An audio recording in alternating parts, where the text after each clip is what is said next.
Shalom, senang sekali boleh kembali menyapa sahabat-sahabat sekalian dalam program pendalaman Alkitab melalui pelajaran Sekolah Sahabat bersama dengan kami, Cornelius Media. Kita sudah tiba di pelajaran yang kedua dengan tema Fondasi Kejadian.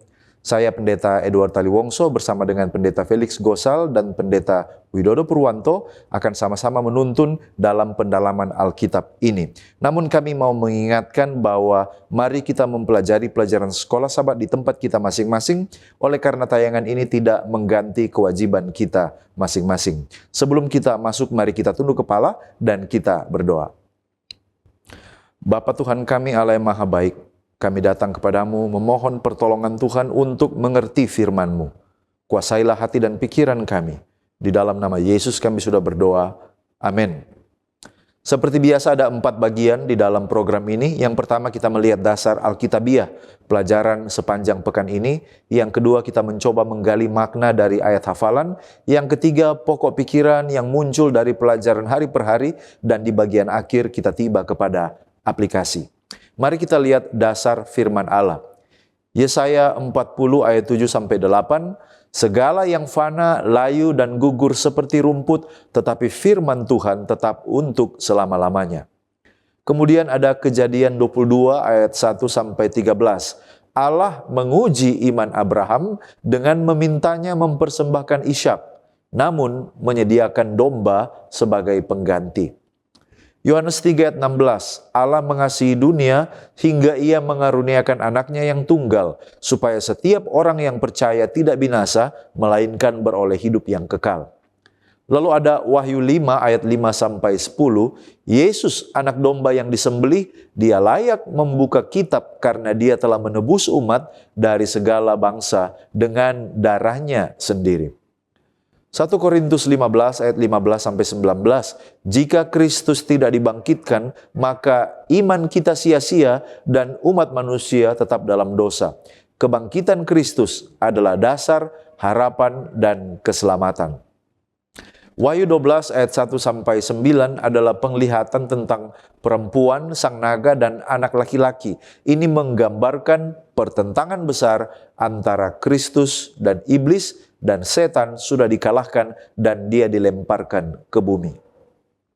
Mari kita lihat pengertian dari judul pelajaran Sekolah Sahabat. Apa pengertian Kejadian, lalu kemudian apa pengertian fondasi Kejadian, dan bagaimana hubungannya dengan nubuatan di kitab Wahyu. Nah, kalau kita lihat Kejadian di sini merujuk kepada kitab Kejadian, yaitu kitab pertama dalam Alkitab. Kitab ini disebut sebagai fondasi karena di dalamnya terkandung tema-tema dasar yang menjadi fondasi seluruh pesan keselamatan dan kenabian, termasuk juga di dalam kitab Wahyu. Mari kita lihat beberapa fondasi dalam kitab Kejadian. Yang pertama adalah penciptaan, Kejadian 1 dan 2. Dunia ini diciptakan sangat amat baik oleh Allah. Yang kedua adalah fondasi tentang kejatuhan, Kejadian pasal 3, bagaimana sejarah masuknya dosa melalui godaan ular. Lalu kemudian adalah anak domba yang dikorbankan. Wahyu 5 ayat 6-12 ini ditunjukkan sebenarnya dalam kisah Ishak dan domba di Kejadian pasal 22. Lalu kemudian fondasi selanjutnya adalah konflik besar antara kebaikan dan kejahatan. Sebenarnya itu sudah dimulai di kitab Kejadian dan berakhir di kitab Wahyu. Jadi sebenarnya Wahyu hanya melengkapi apa yang dimulai di kitab Kejadian. Apa konsep dasar dari buku Wahyu yang sebenarnya sudah disampaikan sejak di Perjanjian Lama, lebih khusus kitab Kejadian? Ada beberapa. Yang pertama, kasih Allah. Ini dimulai dengan kasih Abraham kepada Ishak, Kejadian 22 ayat 2. Dan ini digenapi dalam kasih Allah yang menyerahkan Yesus. Yohanes 3 ayat 16 dan juga Wahyu 1 ayat 5. Yang kedua adalah tentang anak domba. Kita tahu bahwa domba dalam Kejadian 22 menunjuk kepada anak domba Allah yang menghapus dosa dunia. Sesuai dengan Yohanes 1 ayat 29 dan juga Wahyu 5 ayat 6. Lalu kemudian fondasi yang ketiga adalah masalah pengorbanan dan penebusan. Kalau kita baca kisah atau hari pendamaian dalam Imamat, ini menunjuk pada korban Kristus yang puncaknya di Wahyu melalui peristiwa pengorbanan dari anak Abraham ada di kitab Kejadian.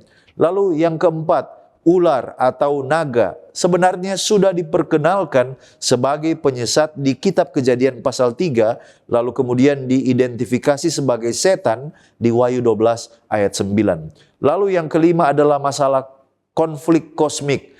Itu sudah dimulai di Kejadian dan berlangsung sepanjang sejarah, dan klimaksnya yaitu kemenangan Kristus di dalam kitab Wahyu.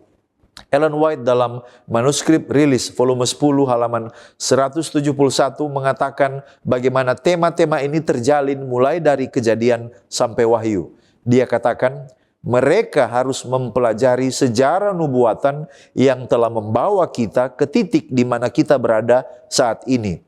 Menyatukan mata rantai demi mata rantai dalam rantai nubuatan, bahkan dari Kejadian hingga Wahyu. Kristus adalah Alfa, mata rantai pertama, dan Omega, mata rantai terakhir dari rantai Injil yang disatukan di dalam kitab Wahyu. Kita tiba pada ayat hafalan Yohanes 1 ayat 29. Pada keesokan harinya, Yohanes melihat Yesus datang kepadanya dan ia berkata, "Lihatlah anak domba Allah yang menghapus dosa dunia." Mari kita lihat apa kisah di dalam Yohanes pasal 1 ini. Di mana kisah ini, siapa yang berkata kepada siapa, serta apa inti pembicaraan di dalam kisah ini. Baik saudara, kisah di dalam Yohanes pasal 1 ayat 29 ini terjadi di tepi sungai Yordan, tempat di mana Yohanes Pembaptis sedang membaptis. Seventh Day Adventist Bible Commentary volume 5 halaman 920 mengatakan bahwa lokasi peristiwa ini adalah daerah Betania di seberang Yordan, tempat Yohanes aktif melayani. Nah, apakah daerah ini adalah Betania, tempat Lazarus, Maria, dan Marta tinggal? Nah, saudara, Betania, tempat Lazarus, Maria, dan Marta tinggal adalah Betania di lereng timur Bukit Zaitun, tepatnya 3 km dari Yerusalem. Sedangkan Betania di seberang Yordan adalah daerah yang berbeda, karena letaknya di daerah Perea, dan ini adalah daerah yang disebutkan di dalam naskah kuno sebagai Betabara, yang berarti tempat penyeberangan. Kenapa dikatakan tempat penyeberangan? Karena mereka percaya bahwa di tempat inilah lokasi di mana Yosua dan orang Israel menyeberang ke Kanaan. Kerinduan Segala Zaman halaman 128 mengatakan tidak jauh dari tempat ini di mana Allah dahulu telah menahan aliran sungai itu hingga Bani Israel menyeberang. Oleh karena itu, Betania atau Betabara ini adalah tempat di mana Yohanes membaptis pada waktu itu. Nah, siapa yang berkata kepada siapa? Dalam Yohanes pasal 1 ayat 29 ini, Yohanes Pembaptis berkata kepada orang banyak yang hadir di sana, termaksud kepada murid-muridnya sendiri. Di dalam Seventh Day Adventist Bible Commentary volume 5 halaman 921, di sana dicatatkan bahwa pernyataan ini ditujukan kepada kerumunan orang yang datang untuk dibaptis oleh Yohanes. Nah, inti pembicaraan yang ada di dalam Yohanes pasal 1 ayat 29 ini adalah sebuah pengumuman bahwa Yesus adalah anak domba Allah yang akan menghapus dosa dunia. The Wycliffe Bible Commentary halaman 1088 mengatakan bahwa Yohanes menunjuk Yesus sebagai Mesias yang akan membebaskan umat manusia dari belenggu dosa. Nah, saudaraku yang terkasih, pernyataan ini menegaskan bahwa Yesus adalah korban penebus dosa yang telah dijanjikan Allah sejak kejatuhan manusia di Eden. Oleh karena itu, apa maksud dan tujuan Yesus pada saat itu datang kepada Yohanes? Nah, saudaraku yang terkasih, peristiwa di dalam Yohanes pasal 1 ayat 29 ini terjadi setelah Yesus dicobai di padang gurun. Jadi setelah Yesus dibaptiskan, kemudian Yesus dicobai di padang gurun, maka Yesus kembali ke Betania, tempat di mana Yohanes membaptiskan. Apa alasan Yesus kembali di sana? Paling sedikit ada 4 alasan. Yang pertama, oleh karena Yesus akan memulaikan pelayanan publiknya di lokasi yang strategis dan penuh dengan makna simbolis. Kita tahu bersama bahwa lokasi ini adalah tempat di mana banyak orang datang berduyun-duyun untuk mencari pertobatan. Kemudian yang kedua, secara simbolik, tempat ini adalah tempat yang luar biasa karena ini adalah tempat penyeberangan bangsa Israel dan ini adalah simbol dari pembukaan jalan baru yang menggenapi nubuatan di dalam Yesaya pasal 40. Kemudian alasan yang kedua kenapa Yesus datang kembali ke tempat itu, oleh karena dia akan memanggil murid-murid yang pertama. Disinilah Yesus bertemu dengan Yohanes dan Andreas, dan kemudian mereka juga akan bertemu dengan murid-murid yang lain dalam perjalanan selanjutnya, seperti Simon Petrus, Filipus, dan Nathanael. Alasan yang ketiga, kenapa Yesus kembali? Oleh karena dia mau menggenapi nubuat dan menegaskan dirinya sebagai Mesias yang dijanjikan. Kedatangan Yesus kembali menguatkan pengakuan Yohanes di hadapan orang banyak bahwa Yesus adalah anak domba Allah yang akan menghapus dosa dunia. Dan yang keempat, alasan yang keempat kenapa Yesus kembali, ini menunjukkan keterhubungan pelayanan Yesus dan juga pelayanan Yohanes Pembaptis. Yesus adalah Mesias dan kedatangannya kembali menegaskan peralihan pelayanan dari Yohanes Pembaptis kepada pelayanan Yesus. Ini adalah penggenapan nubuatan tentang suara yang berseru di padang gurun yang mempersiapkan jalan bagi Mesias. Nah, mari kita lihat apa pengertian anak domba dan apa manfaat bagi orang banyak saat itu dan saat ini. Nah, saudaraku yang terkasih, The Desire of Ages halaman 136 mengatakan bahwa gelar anak domba ini merujuk pada Yesus sebagai korban yang sempurna yang mati untuk menebus dosa manusia. Yesus adalah penggenapan dari domba yang dikorbankan selama ini untuk menghapus dosa di bait suci. Oleh karena itu, apa manfaat bagi orang banyak pada saat itu? Nah, saudaraku, yang pertama dituliskan di dalam Desire of Ages halaman 137 bahwa orang-orang Yahudi pada saat itu mereka mulai memahami bahwa Yesus adalah Mesias yang akan membebaskan mereka dari dosa. Kemudian yang kedua, manfaat bagi mereka saat itu adalah gelar ini membantu orang Yahudi untuk memahami bahwa Yesus adalah Mesias yang dinubuatkan, bukan sekedar pemimpin politik. Dan yang ketiga, bagi murid-murid yang pertama, Yohanes, Andreas, Petrus, dan lain sebagainya, pengakuan ini menjadi dasar iman mereka untuk mengikuti Yesus dan memberitakan Injil. Nah, kalau begitu, apa manfaatnya bagi kita saat ini? Saudaraku yang terkasih, manfaatnya bagi kita yang pertama adalah pengampunan dosa yang kekal. Kematian Yesus sebagai anak domba Allah adalah jaminan pengampunan dosa bagi siapapun yang percaya, termaksud kita yang hidup hari ini. Kemudian manfaat yang kedua, ada pendamaian dengan Allah.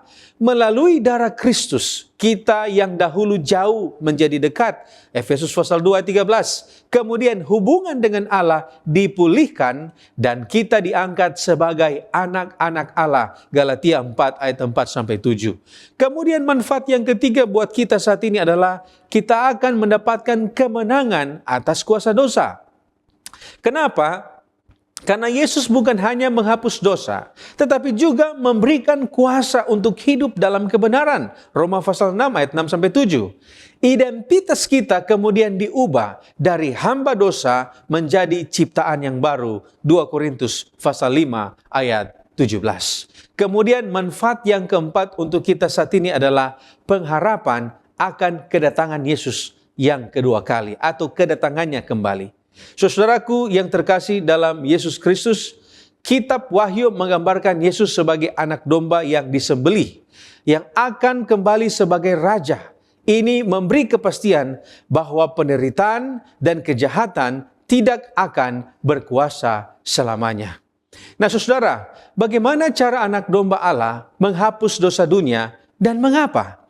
Nah, saudaraku, yang pertama kita harus mengetahui bahwa Yesus menghapus dosa dunia ini melalui kematiannya di kayu salib, di mana darahnya menjadi korban sempurna untuk menebus dosa manusia.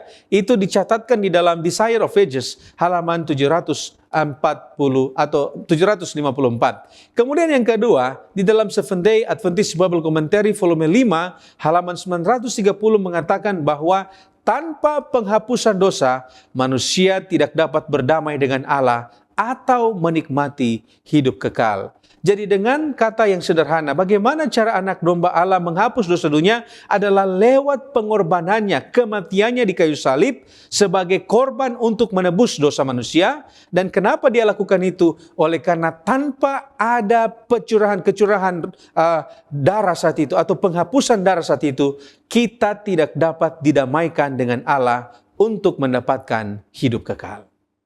Kita tiba pada pokok pembahasan prinsip penyebutan pertama. Nah, dalam konteks pelajaran sekolah Sabat hari Minggu, apa pengertian dan maksud hukum penyebutan pertama atau prinsip penyebutan pertama?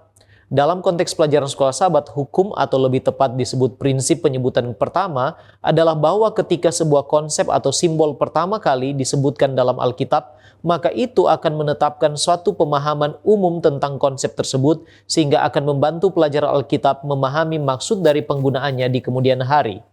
Penyebutan pertama dalam Alkitab dilihat sebagai tindakan Allah meletakkan konsep dasar dan secara perlahan kemudian memperbesarnya berkali-kali selama bertahun-tahun atau bahkan berabad-abad. Nah, apa itu secara rinci penyebutan pertama dan di mana itu disebut?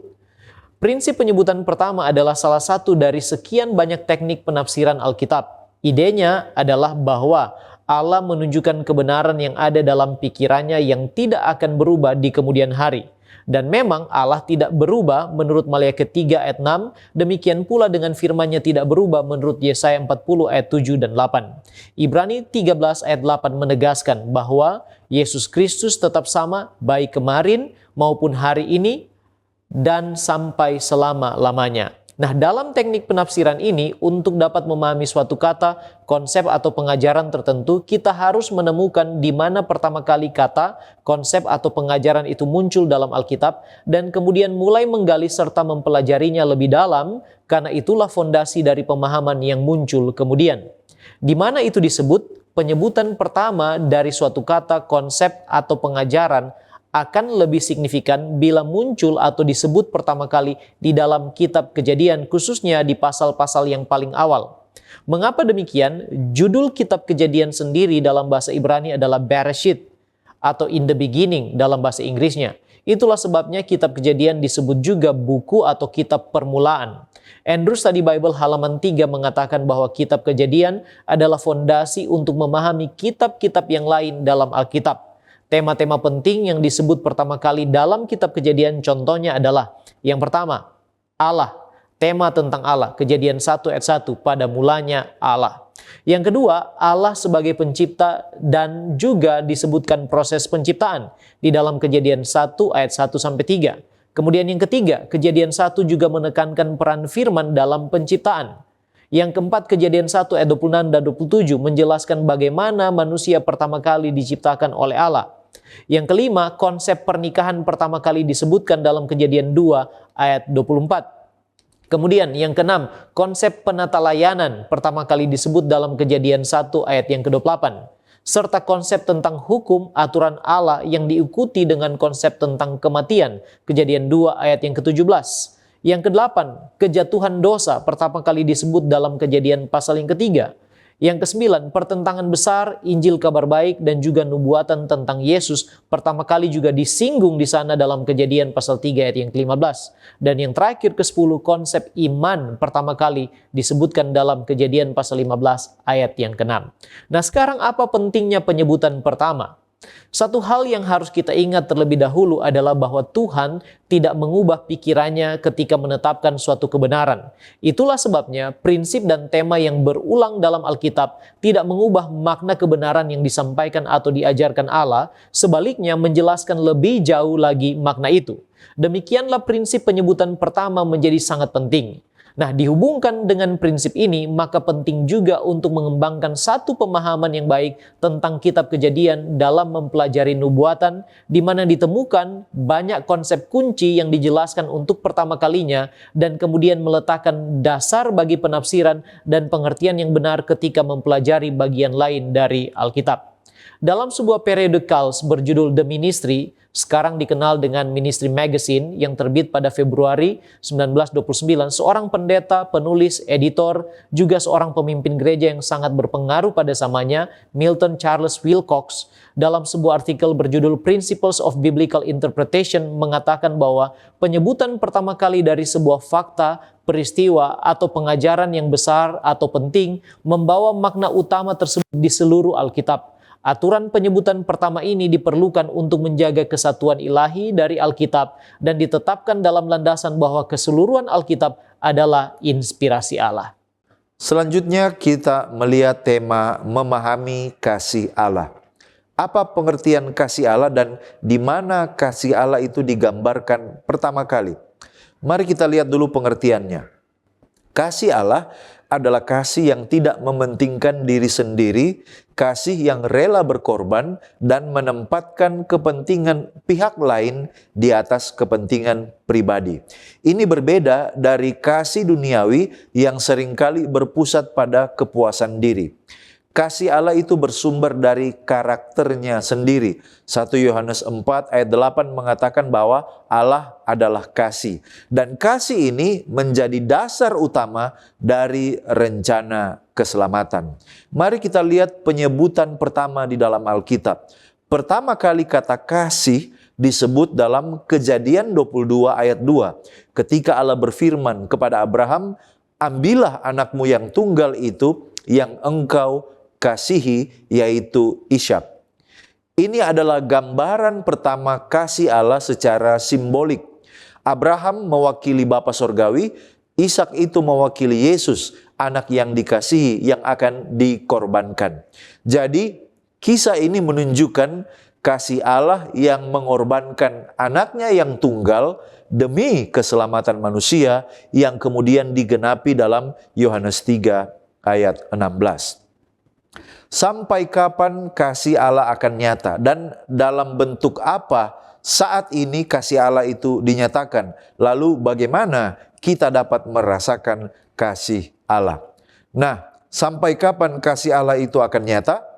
Kasih Allah itu bersifat kekal. Ia tidak berubah dan akan terus nyata sampai selama-lamanya, bahkan setelah dosa sudah dihancurkan sekalipun. Ellen White dalam Alpha Omega Jilid 8 halaman 716 di bagian akhir mengungkapkan bahwa setelah dosa diselesaikan, pencetus dosa dimusnahkan, maka ini akan terjadi. Dari atom yang paling kecil sampai kepada dunia yang paling besar, segala sesuatu yang bergerak atau yang tidak bergerak dalam keindahan yang tak terselubung dan kesukaan yang sempurna menyatakan bahwa Allah itu kasih adanya. Mari kita lihat bentuk kasih Allah saat ini. Kasih Allah itu dapat dinyatakan melalui beberapa hal. Yang pertama melalui Yesus Kristus sendiri, yaitu anak yang dikaruniakan. Yang kedua, kasih Allah itu dinyatakan lewat salib.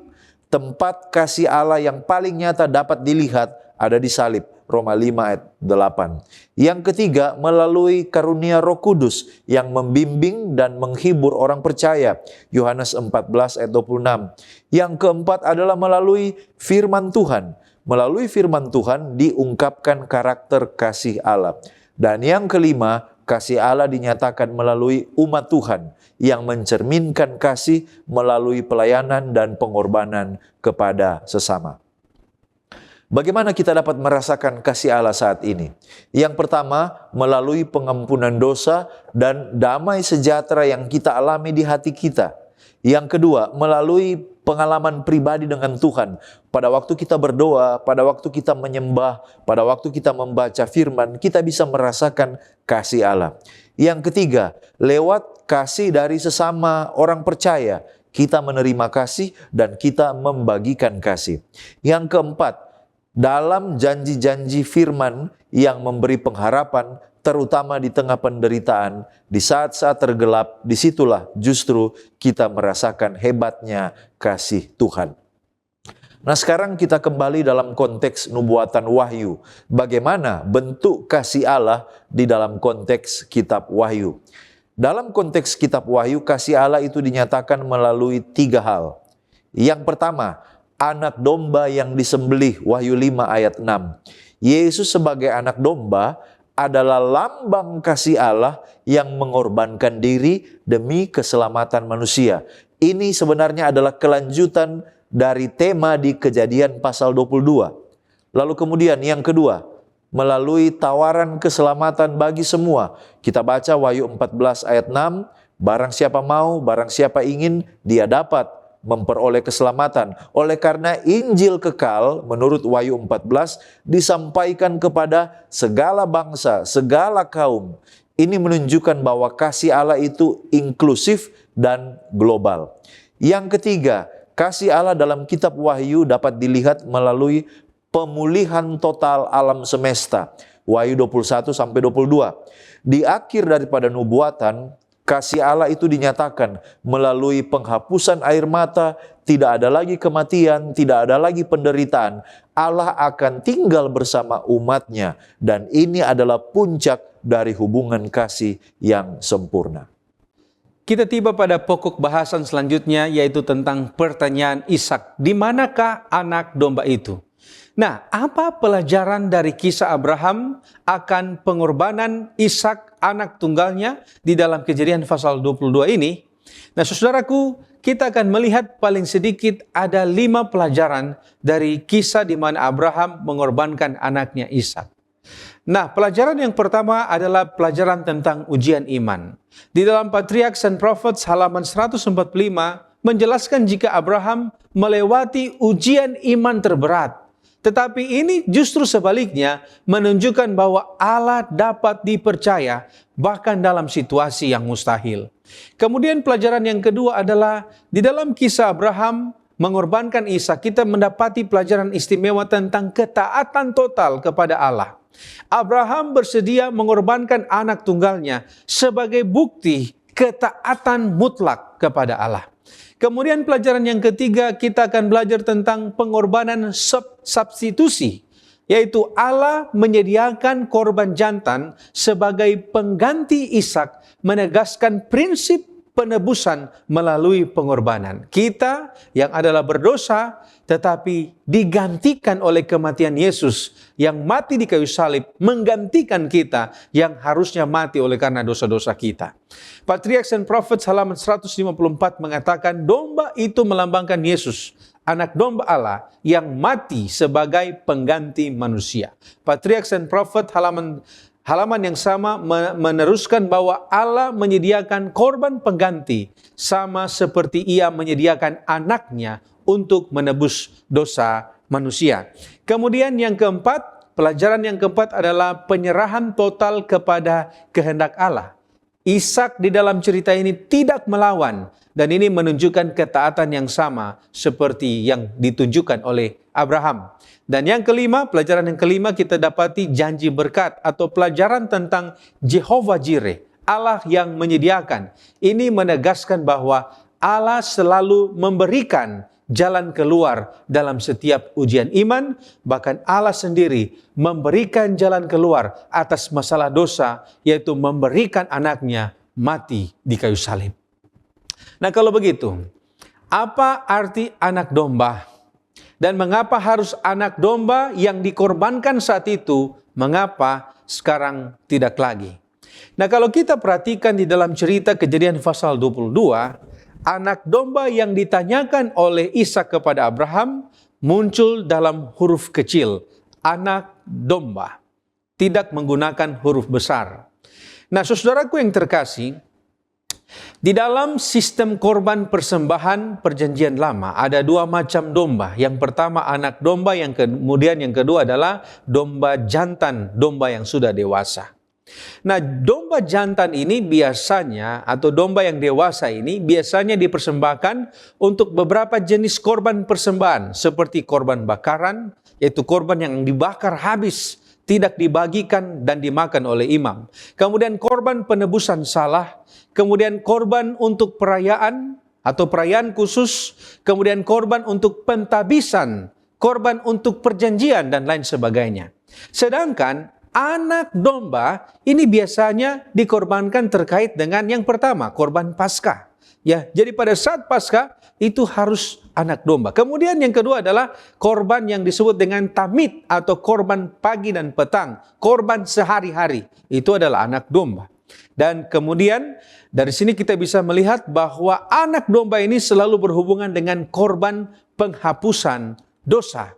Nah, anak domba yang tidak bercacat adalah simbol dari penebusan dan keselamatan. Yang saat itu merujuk pada keselamatan orang Israel dari kematian anak sulung di Mesir. Anak domba adalah lambang dari ketidakberdosaan, tetapi harus mati dikorbankan sebagai tebusan. Sedangkan domba jantan melambangkan kekuatan, kepemimpinan, dan di dalam konteks tertentu, domba jantan dewasa adalah simbol dari pengorbanan yang lebih besar atau penebusan yang serius. Nah, saudara, di dalam tradisi Kristen, anak domba ini adalah Yesus Kristus itu sendiri. Patriarchs and Prophets halaman 154 mengatakan, domba itu adalah simbol Kristus yang akan mati sebagai pengganti manusia. Kalau begitu, mengapa saat ini kita tidak lagi mempraktikkan pengorbanan domba? Saudara, kematian Yesus Kristus adalah yang merupakan anak domba Allah, adalah penggenapan yang sempurna dari semua korban di dalam perjanjian lama. Sehingga saat ini, kita tidak lagi memerlukan korban hewan karena Kristus telah mati di kayu salib. The Desire of Ages halaman 25 mengatakan kematian Kristus mengakhiri sistem korban binatang. Darahnya menghapus dosa untuk selama-lamanya. Nah, kalau begitu, apa pengertian anak domba dalam buku Wahyu, khususnya Wahyu pasal 5 yang juga dikatakan di sana anak domba yang disembelih? Dan apa hubungannya dengan anak domba yang disembelih dahulu? Nah, saudaraku yang terkasih, di dalam Seventh Day Adventist Bible Commentary volume 7 halaman 778, di sana dikatakan bahwa anak domba yang disembelih adalah penggenapan nubuatan tentang Mesias yang menderita. Di halaman 771 dan 772, di sana Bible Commentary menjelaskan, jika anak domba dalam Wahyu pasal 5 menjelaskan bahwa kemenangan Kristus bukanlah kemenangan dengan kekuatan fisik, tetapi ini adalah kemenangan moral. Anak domba yang tak bercacat bukanlah demonstrasi kekuatan. Sedangkan frase anak domba yang telah disembelih ini menyeratkan bahwa tindakan penyembelihan telah terjadi di masa lalu dan hasilnya tetap ada sampai saat ini. Jadi, walaupun kematian Kristus secara historis sudah berlalu di masa lampau, tetapi hasilnya bagi umat manusia selalu ada sampai hari ini. Terima kasih pendeta, kita pindah pada pokok pembahasan berurusan dengan kematian. Apa pengertian kematian, serta bagaimana sejarah adanya kematian, dan mengapa Allah izinkan ada kematian? Merriam-Webster Dictionary mendefinisikan kematian secara umum sebagai akhir dari kehidupan atau berhentinya fungsi vital secara permanen. Secara medis ditandai dengan jantung tidak lagi berfungsi dan nafas berhenti. Buku 28 Uraian Doktrin Dasar Alkitabiah bab 26 halaman 394 dan 395 menjelaskan bahwa kematian adalah kebalikan dari proses manusia menjadi makhluk yang hidup, di mana menurut Kejadian 2 ayat 7 Allah membentuk manusia dari debu tanah dan menghembuskan nafas hidup ke dalam hidungnya sehingga menjadi makhluk yang hidup. Kematian adalah proses kembalinya manusia menjadi debu tanah. Debu tanah minus nafas hidup dari Allah, itulah proses berhentinya kehidupan atau disebut kematian sesuai dengan Kejadian pasal yang ke-3 ayat 19 dan Pengkhotbah 12 ayat yang ke-7. Kematian bermula pada saat manusia jatuh dalam dosa. Dalam Kejadian 2 ayat yang ke-17, Manusia yang pertama, Adam dan Hawa, telah diperingatkan Allah untuk tidak memakan buah dari pohon pengetahuan baik dan jahat yang ada di Taman Eden. Bila melanggar, pastilah engkau mati, kata Tuhan. Di Kejadian 3, iblis datang menggunakan ular sebagai media untuk menggoda dan menipu Hawa. Dia memutarbalikkan firman Allah dan berhasil menipu Hawa yang akhirnya melanggar perintah Allah dengan memakan buah dari pohon pengetahuan yang baik dan jahat, dan kemudian memberikannya juga kepada suaminya Adam yang juga memakannya. Akibat pelanggaran mereka berdosa dan hasilnya ialah maut atau kematian. Roma 5 ayat yang ke-12 mengatakan, sebab itu sama seperti dosa telah masuk ke dalam dunia oleh satu orang, dan oleh dosa itu juga maut, demikianlah maut itu telah menjalar kepada semua orang, karena semua orang telah berbuat dosa. Sekarang mengapa Allah izinkan ada kematian? Secara alami, kematian adalah konsekuensi dari dosa. Allah itu kekal, tidak berubah, demikian juga dengan hukumnya kekal, tidak berubah. Allah konsisten dalam pemerintahannya, Dia adil dalam menjalankan perintah-perintah atau perundang-undangan hukum-hukumnya, bahwa pelanggaran terhadap hukumnya membawa upah maut atau kematian, dan hal ini tidak dapat diubah. Itulah sebabnya Signs of the Times 29 Juli 1886 mengatakan, dosa adalah pelanggaran terhadap hukum dan upah dosa adalah maut. Dosalah yang membawa maut ke dalam dunia. Seandainya tidak ada dosa, maka tidak akan ada kematian. Seandainya hukum Allah sudah diubah atau dihapuskan, Kristus tidak perlu mati karena kematian tidak diperlukan untuk menghapuskan hukum. Fakta bahwa Allah tidak menyayangkan anaknya yang tak berdosa dan terkasih dari hukuman yang telah Dia janjikan untuk ditanggungnya sebagai pengganti orang berdosa merupakan argumen yang paling jelas yang dapat dihasilkan untuk menunjukkan bahwa tuntutan-tuntutan dari hukumnya tidak akan dilepaskan, bahkan sedikit pun, untuk menyelamatkan orang berdosa. Nah, sekarang di manakah saat kematian, atau apakah ada kehidupan dalam kematian, dan apakah ada kehidupan setelah kematian? Alkitab menggambarkan orang yang mati seperti tidur. Contohnya dalam Daniel 12 ayat 2, Matius 27 ayat 52, 1 Korintus 15 ayat yang ke-20, serta 1 Tesalonika 4 ayat 13 dan 14, dan lain sebagainya. Dengan demikian, orang yang mati tidak memiliki kesadaran lagi. Artinya tidak ada kehidupan dalam pengertian kesadaran dan eksistensi lagi dalam kematian. Pengkhotbah 9 ayat 5 dan 6 jelas mengatakan, karena orang-orang yang hidup tahu bahwa mereka akan mati, tetapi orang yang mati tidak tahu apa-apa. Tidak ada upah lagi bagi mereka, bahkan kenangan kepada mereka sudah lenyap. Baik kasih mereka maupun kebencian dan kecemburuan mereka sudah lama hilang. Dan untuk selama-lamanya tidak ada lagi bahagian mereka dalam segala sesuatu yang terjadi di bawah matahari.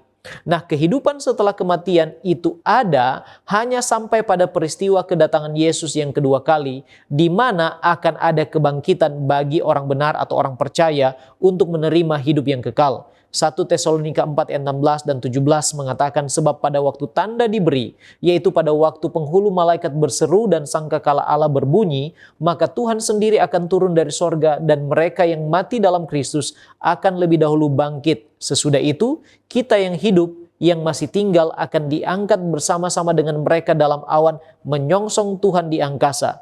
Demikianlah kita akan selama-lamanya bersama-sama dengan Tuhan. Nah, menurut Wahyu pasal yang ke-20 ayat 5, orang jahat juga akan bangkit, namun bukan pada kebangkitan yang pertama atau kebangkitan orang benar, tetapi pada kebangkitan yang kedua setelah masa milenium atau 1000 tahun untuk menerima penghukuman yang kekal. Dan ini sesuai dengan apa yang diajarkan Yesus dalam Yohanes 5 ayat 28 dan 29. Jadi kehidupan setelah kematian hanya mungkin atau ada setelah kedatangan Yesus yang kedua kali melalui kebangkitan. The Desire of Ages 5:27 mengatakan Kristus menggambarkan kematian sebagai tidur bagi anak-anaknya yang percaya. Hidup mereka tersembunyi bersama Kristus di dalam Allah, dan sampai sangkakala terakhir berbunyi, mereka yang mati akan tidur di dalam Dia. Nah, sekarang apakah arti kematian Yesus dan kebangkitannya bagi kita manusia percaya? Roma 6 ayat 3-5 mengatakan, atau tidak tahukah kamu bahwa kita semua yang telah dibaptis dalam Kristus telah dibaptis dalam kematiannya? Dengan demikian kita telah dikuburkan bersama-sama dengan Dia oleh baptisan dalam kematian, supaya sama seperti Kristus telah dibangkitkan dari antara orang mati oleh kemuliaan Bapa, demikian juga kita akan hidup dalam hidup yang baru. Sebab jika kita telah menjadi satu dengan apa yang sama dengan kematiannya, kita juga akan menjadi satu dengan apa yang sama dengan kebangkitannya. The Signs of the Times 30 Desember 1889 mengatakan bahwa kematian dan kebangkitan Kristus memastikan kemenangan Kristus dan kekalahan setan dan kerajaannya, serta memastikan pembebasan dan kemenangan dari maut bagi yang percaya dan jaminan kehidupan yang kekal dalam kerajaan Allah bagi mereka. 28 uraian doktrin dasar Alkitabiah bab 9 halaman 124 juga mengatakan bahwa di dalam hidup Kristus yang taat dengan sempurna kepada kehendak Allah, penderitaan, kematian, dan kebangkitannya disediakan Allah sebagai satu-satunya sarana pendamaian bagi dosa manusia, supaya dengan demikian barang siapa yang percaya dan menerima pendamaian ini dapat memperoleh hidup kekal. Kematian Kristus adalah pengganti dan korban yang tidak bercacat celah, yang mendamaikan dan mengubahkan. Kebangkitan Kristus memproklamasikan kemenangan Kristus atas kekuatan iblis, dan bagi orang yang menerima pendamaian merupakan jaminan kemenangan akhir mereka atas dosa dan maut. Terima kasih pendeta. Sekarang kita melihat tema tentang sang ular naga. Apa arti dan siapa ular naga di dalam Wahyu 12 ayat 9 dan bagaimana kisahnya sampai disebut ular naga dan mengapa? Mari kita lihat makna dan identitas sang ular naga. Wahyu 12 ayat 9 dengan jelas menyebut, dan naga besar itu si ular tua yang disebut iblis atau setan yang menyesatkan seluruh dunia. Nah, ular naga adalah iblis atau setan sendiri. Ia disebut demikian karena ini menghubungkan peranannya sejak Eden sebagai ular di Kejadian 3 ayat 1 yang menyesatkan manusia yang pertama. Kita tahu bahwa dia juga adalah kerub yang jatuh sesuai dengan Yeskiel 28 ayat 14-17, dan dia juga yang berperang melawan Tuhan di sorga menurut Wahyu 12 ayat 7-9. Ellen White dalam Patriarchs and Prophets halaman 53 alinea yang keempat menyatakan, agar supaya dapat melaksanakan pekerjaannya tanpa kelihatan, setan telah memilih menggunakan ular sebagai alatnya. Satu alat yang tersembunyi yang telah disesuaikan dengan usaha penipuannya. Pada waktu itu, ular adalah salah seekor makhluk yang paling cerdik dan paling indah di bumi ini. Kenapa disebut ular dan naga? Apa pengertiannya? Ular merujuk pada penyamarannya di Taman Eden untuk menipu Hawa. Sementara naga ini adalah simbol kekuatan yang mengancam, yang menakutkan, yang haus kekuasaan. Ini adalah gambaran perannya di akhir zaman sebagai penyesat dan penganiaya umat Tuhan. Jadi, kombinasi istilah ini memperlihatkan kecerdikannya yang licik dan kekuatannya yang mengancam dalam sejarah keselamatan. Apa pekerjaan dari sang ular naga ini dalam kitab Wahyu? Apakah ada sekarang ini dan dalam bentuk apa ia bekerja sekarang ini? Melalui pelajaran kitab Wahyu minimal ada 5 aktivitas dari sang naga ini. Yang pertama, dia menyesatkan seluruh dunia, Wahyu 12 ayat 9. Yang kedua, dia menganiaya perempuan, yaitu umat Tuhan yang melahirkan anak laki-laki, yaitu Yesus, Wahyu 12 ayat 13. Yang ketiga, dia membangkitkan binatang dari laut. Wahyu 13 ayat 1 dan 2, artinya apa? Dia memberi kuasa kepada sebuah sistem penyembahan palsu. Yang keempat, dia mendorong penyembahan kepada binatang dan naga itu sendiri, Wahyu 13 ayat 4. Dan yang kelima, dia menaburkan kebohongan, melakukan mujizat palsu, dan menipu banyak orang, Wahyu 13 ayat 13-14. Pertanyaan selanjutnya, apakah ular naga masih ada saat ini? Jawabannya adalah iya. Ular naga atau iblis masih bekerja sampai sekarang meskipun wujud fisiknya tidak kelihatan. Lalu bagaimana dan dalam bentuk apa ia bekerja sekarang? Mari kita lihat. Yang pertama, melalui penyamaran rohani, melalui ajaran palsu, okultisme, dan spiritualisme. Yang kedua, melalui sistem penyembahan yang menyesatkan, lewat struktur keagamaan atau ideologi yang menggantikan kebenaran Alkitab. Yang ketiga, melalui penyesatan moral dan budaya. Dia menyusup melalui media, hiburan, dan juga filsafat ilmu pengetahuan sekuler. Yang keempat, melalui penganiayaan terhadap umat yang setia, baik penganiayaan fisik, sosial, maupun mental. Dan yang kelima, melalui penciptaan kebingungan agama. Dia mencampur adukan antara kebenaran dan kesalahan agar orang sulit membedakan mana yang benar. Ellen White dalam Great Controversy halaman 679, alinea yang keempat mengomentari hal ini. Dia katakan, tidak diragukan lagi. Naga itu terutama melambangkan iblis. Tetapi setan tidak muncul di bumi secara langsung. Ia bekerja melalui agen-agennya. Dimanapun setan mampu mengendalikan sebuah pemerintahan secara penuh sehingga dapat melaksanakan rancangannya, maka bangsa itu menjadi wakil setan pada saat itu. Bagaimana cara kita dapat melawan sang ular naga saat ini? Cara melawan berdasarkan kitab Wahyu dan roh nubuat ada 3 hal yang penting. Yang pertama, bersandar pada darah anak domba, yaitu Yesus Kristus. Wahyu 12 ayat 11 mengatakan, mereka mengalahkan dia oleh darah anak domba. Artinya, hanya pengorbanan Yesus yang memberi kemenangan rohani atas dosa dan tipu daya iblis. Yang kedua, kita memiliki kemenangan melalui firman kesaksian, yaitu Alkitab dan hidup kita yang setia. Di dalam Wahyu 12 ayat 11 dikatakan, mereka mengalahkan dia oleh perkataan kesaksian mereka. Kalau kita menghidupi firman Tuhan dengan setia, maka itu adalah senjata rohani untuk melawan tipu daya iblis. Dan yang ketiga, melalui tidak mengasihi nyawa kita bahkan sampai mati.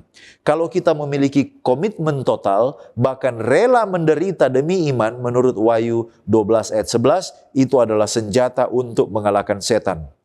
Ellen White memberikan nasihat yang sangat bijak dalam Desire of Ages halaman 324 alinea pertama. Dia katakan, satu-satunya pertahanan terhadap kejahatan adalah berdiamnya Kristus di dalam hati melalui iman dalam kebenarannya. Kecuali kita terhubung secara vital dengan Tuhan, kita tidak akan pernah bisa menolak efek yang tidak terpuji dari cinta diri, pemanjaan diri, dan godaan untuk berbuat dosa. Kita dapat meninggalkan banyak kebiasaan buruk untuk sementara waktu kita dapat berpisah dengan iblis. Tetapi tanpa hubungan yang vital dengan Tuhan, melalui penyerahan diri kita kepadanya setiap saat, kita akan dikalahkan. Tanpa pengenalan pribadi dengan Kristus dan persekutuan yang terus-menerus, kita berada di bawah belas kasihan musuh dan pada akhirnya akan melakukan apa yang diperintahkannya. Kita tiba pada pendalaman. Apa alasan penulisan buku Wahyu menurut Ellen G. White? Nah, saudaraku yang terkasih, di dalam buku Kisah Para Rasul Alfa Omega Jilid 7 halaman 57 yang berjudul Wahyu, Ellen G. White menuliskan paling sedikit ada 4 alasan mengapa kitab ini dituliskan. Alasan yang pertama adalah untuk mengungkapkan konflik kosmik antara Kristus dan setan. Alasan yang kedua untuk menunjukkan kegenapan pengorbanan Kristus. Alasan yang ketiga memberikan panduan bagi umat di akhir zaman. Alasan yang keempat menegaskan kemenangan Allah atas kejahatan. Nah, sedangkan di dalam bukunya yang lain seperti Testimonies for the Church, kemudian ada buku The Great Controversy, Ellen G. White juga menulis bahwa kitab Wahyu ini dituliskan untuk memperkuat iman umat Tuhan di masa kesukaran. Kemudian yang kedua, memberikan peringatan tetapi juga harapan kepada gereja. Dan yang ketiga, menyiapkan umat untuk kedatangan Kristus yang kedua kali. Jadi ini adalah tujuan mengapa kitab Wahyu ini diberikan kepada kita. Nah, muncul pertanyaan, bagaimana cara kitab Wahyu dapat meningkatkan iman percaya kita, gantinya kita berdosa karena menghakimi dan merasa lebih tahu atau superior secara pengetahuan dan iman. Nah, saudaraku yang terkasih, apa yang perlu kita lakukan agar kitab Wahyu tidak membuat kita menghakimi orang lain? Yang pertama, baca kitab Wahyu sebagai wahyu Kristus, bukan seperti teka-teki apokaliptik. Kenapa? Karena fokus utama kitab ini adalah Kristus. Karakter Kristus yang harus juga menjadi teladan bagi kita, yang harus diteladani oleh kita yang adalah pengikut Kristus. Jadi fokus utama kitab ini adalah Kristus, anak domba yang disembelih, bukan pada simbol-simbol yang ada di dalam kitab itu. Kemudian yang kedua, bagaimana caranya supaya pada saat kita baca buku Wahyu, bukan menghakimi orang lain tetapi dapat iman, dapat kekuatan. Tips yang kedua, biarkan buku ini menobatkan kita terlebih dahulu sebelum menobatkan orang lain. Jadi buku ini khususnya untuk kita, bukan orang lain. Kitab ini mengatakan, barang siapa bertelinga, hendaklah ia mendengar. Ketika kita memiliki telinga, kita baca, kita dengarkan itu, kita harus memiliki implikasi-implikasi rohani bagi diri kita. Bukan kita baca ini untuk orang lain. Yang ketiga, gunakan pengetahuan untuk melayani, bukan untuk meninggikan diri. Paulus mengatakan, pengetahuan membusungkan, tetapi kasih membangun.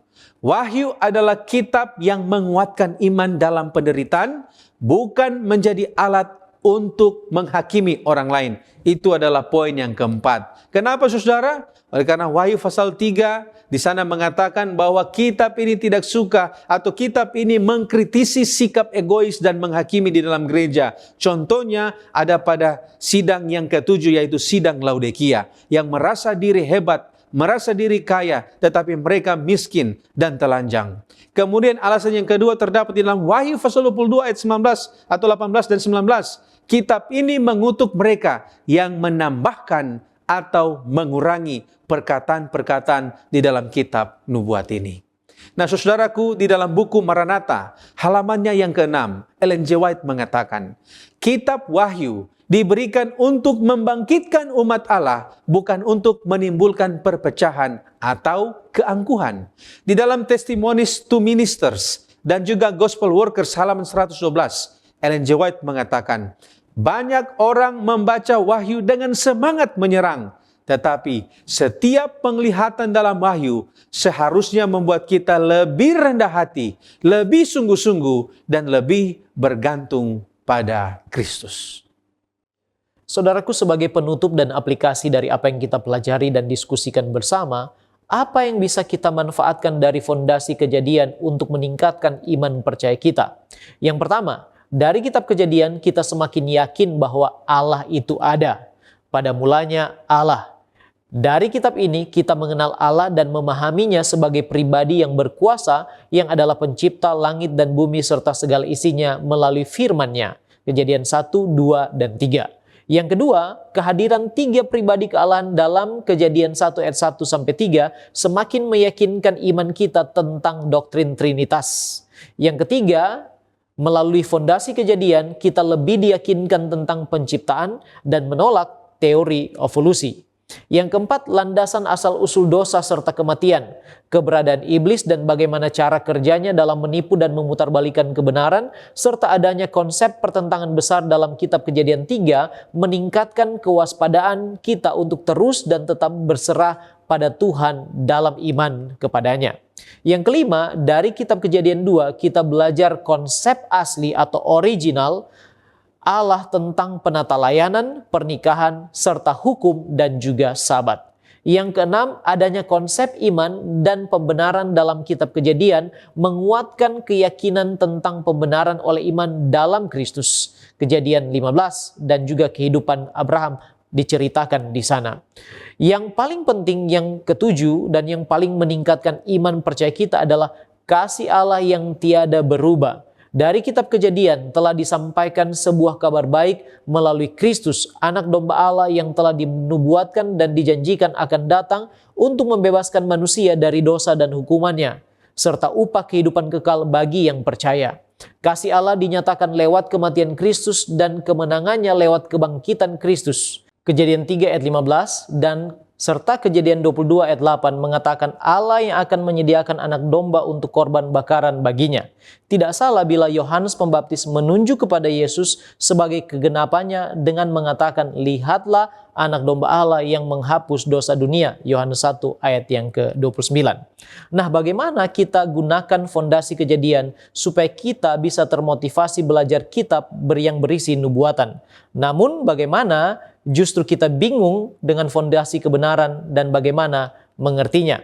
Andrews Bible Commentary halaman 139 mengatakan bahwa kitab Kejadian menyediakan fondasi yang menjadi dasar bagi semua penulis lain dalam Alkitab untuk menulis dan dengan demikian menjadi dasar untuk memahami dan menafsirkan seluruh Alkitab.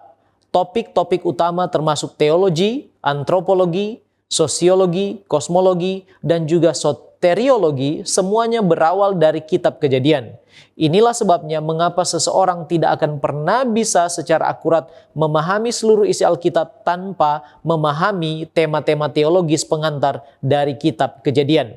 Jadi kitab Kejadian harus dilihat sebagai suatu fondasi bagi kebenaran serta tema-tema utama yang ada dalam Alkitab, termasuk nubuatan-nubuatan agar kita termotivasi mempelajarinya.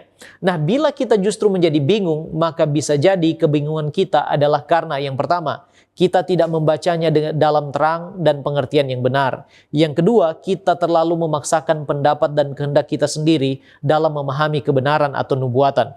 Yang ketiga, kita melihat kitab Kejadian hanya sebagai buku sejarah. Yang keempat, kita membacanya dengan terburu-buru. Bila demikian, maka solusinya adalah merendahkan diri dan terus minta Roh Kudus menuntun, serta biarkan Alkitab menjelaskan atau menafsirkan dirinya sendiri. Pena Inspirasi katakan dalam buku Reflecting Christ halaman 162, tidak ada seorang pun yang memiliki semangat untuk menghargai pengajaran Alkitab dapat membaca satu bagian dari Alkitab tanpa mendapatkan pemikiran yang bermanfaat darinya. Tetapi pengajaran yang paling berharga dari Alkitab tidak dapat diperoleh melalui pembelajaran yang sesekali atau terputus-putus. Sistem kebenaran yang agung tidak disajikan sedemikian rupa sehingga dapat dipahami oleh pembaca yang tergesa-gesa atau ceroboh. Kebenaran-kebenaran yang membentuk keseluruhan yang besar harus dicari dan dikumpulkan. Di sini sedikit dan di sana sedikit menurut Yesaya 28 ayat yang ke-10. Menurut Yohanes 16 ayat 13, yang paling penting untuk memahami kebenaran Alkitab adalah bahwa bila kita berserah kepadanya, Roh Kudus akan menuntun kita pada seluruh kebenaran dan Dia akan mengarahkan fokus kita kepada inti dari Alkitab, yaitu Yesus, anak domba Allah yang menghapus dosa dunia sebagaimana disebut dan dinubuatkan pertama kali dalam kitab Kejadian sebagai landasannya. Mari kita tunduk kepala dan kita satu di dalam doa. Bapa kekal Allah kami yang bertahta di sorga, kami bersyukur memiliki Allah yang baik dan setia seperti Engkau. Terima kasih Engkau memberikan kepada kami kesempatan untuk belajar daripadamu melalui firman-Mu ya Tuhan. Kiranya Roh Kudus-Mu memberikan kepada kami pengertian yang benar, serta memampukan kami mempraktekkan firman yang kami pelajari di dalam kehidupan kami sehari-hari. Kami terbatas, kami lemah dan berdosa. Ampunilah kami Tuhan, dan sanggupkan kami oleh kuasa Roh Kudus. Terpujilah Engkau, berkatilah kami semua. Di dalam nama Yesus kami sudah berdoa. Haleluya. Amin.